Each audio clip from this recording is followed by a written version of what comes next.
Hi.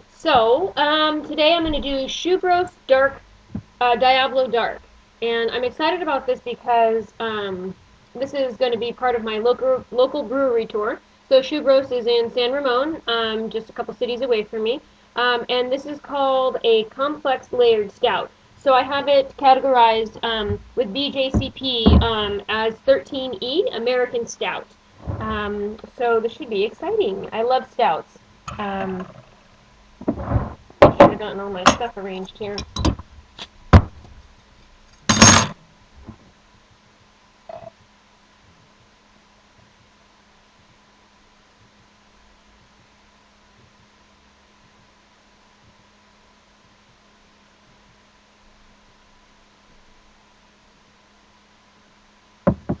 Okay, so this poured with a big head, and you can see easily without even having the white sheet behind it that it's darker brown.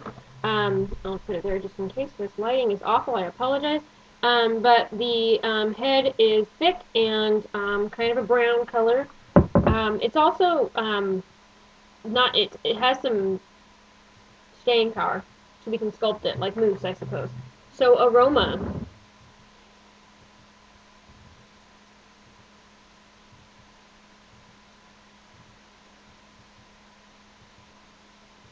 So I get some coffee, kind of toastiness, roasty, toasty, some sweet malt, um,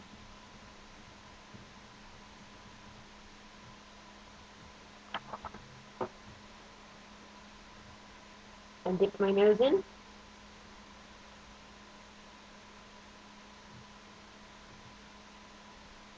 It's a little fruity, but just a little. So there's some esters there, but only slightly, just enough to give it a kind of a sweet scent. Um, So yeah, as far as appearance goes, you saw already, I suppose, but it's definitely dark.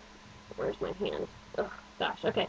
It's definitely a dark beer, and you cannot really see through it. Definitely opaque. It's got lots of little carbonation going on, and then that beautiful um, big head, dark brown, black.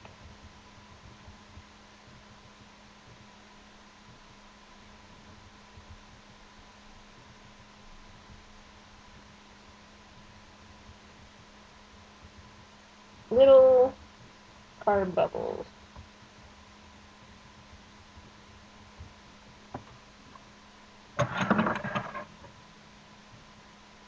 Okay, so just a little bit of history, um, information about this particular style.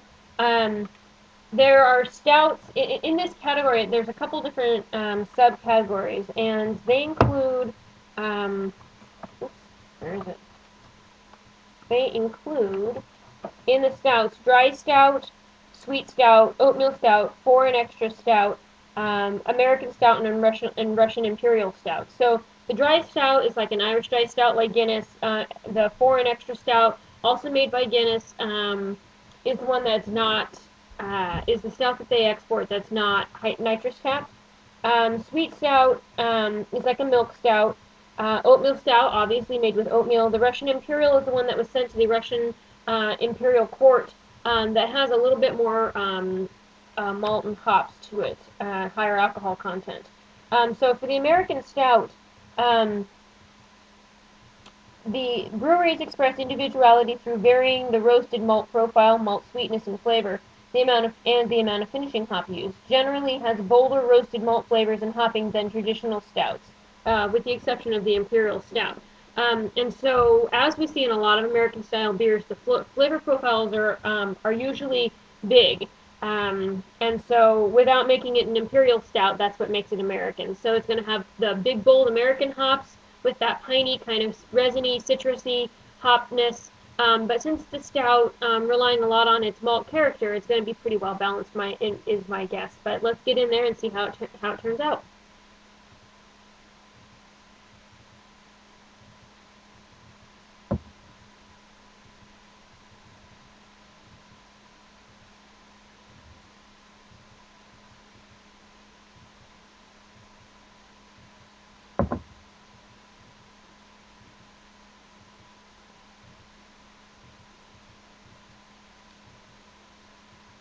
surprisingly sweet.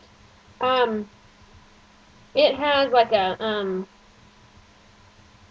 toasted quality to it. I want to say like kind of like pretzels have that toasted quality. And so coffee, roasted coffee, bittersweet chocolate, kind of a flavor profile.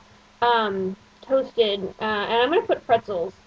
Oops, um, and that pretzeliness, I want to say not necessarily attributed to the bready quality of a pretzel, like the cracker flavor, so much as the toasted flavor that you get from pretzels. So toasted, it definitely has a coffee profile to it.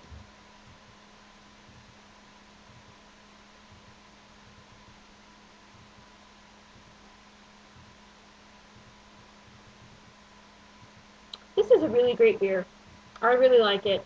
Um, it's very complex, and so they were correct in saying here, Diablo Dark, a complex layered stout. The initial flavor is sweet and delicate, and then it kind of builds to the finish with a coffee roastiness, and then afterward you get a little bit of that hop kind of citrusness. Not even citry. It's like a piney kind of resiny hop finish, but just enough to kind of like a almost the aftertaste gets a little dry, but then the hops kind of makes it juicy almost. It's very, very interesting.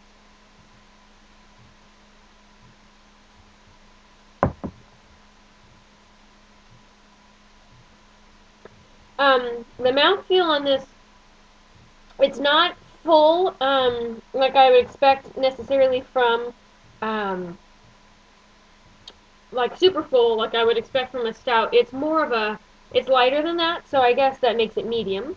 It's a medium body, and it's pretty well carbonated. And the head, actually, you can see the head retained, and it's staying there. Well carbonated.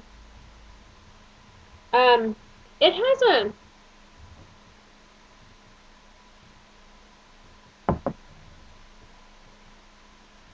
um, I'm going to write here for my overall impression that it's a joy to drink. Um, this is just really a great stout. Um, they have done a really good job getting all this flavor going on in there and making it enjoyable to drink. I really like their bottles because it always has this cute little recommended food pairings thing on the side. And here it says bacon, which, I mean, any beer that pairs with bacon, right? Chocolate, braised food, so like a stew, things like that, and oysters, which, no thank you. But you can see that this beer would just really go with something that's deep and warming. So great winter beer to go with your stews. As a matter of fact, probably a really great beer to have with an Irish stew, yum, or even to cook with it. I've made Guinness stew before, but this would be really great to make a stew out of. Great overall beer. I feel like it really just nails this category, and it's great. So the category is from 5 to 7% alcohol by volume, and this particular beer is 5%. So it comes in there perfectly. Um, great beer. I cannot recommend it enough. So you can find this at Bevmo locally, and probably some local liquor stores that sell beer. Um, but check out Schubros. They're out of San Ramon. I'm gonna have to do some research and find out if they have a tap room because I would really like to visit them. I know that they have a wit, a Kolsch, an IPA, and then this. I think those are the four that I've seen that they produce, and everyone that I've had has been really, really good. So thumbs up for Schubros. Thank you so much for watching. Share your comments down below. If this is a brewery or a particular brew that you have tried before and enjoyed, let me know otherwise. Thanks. Bye.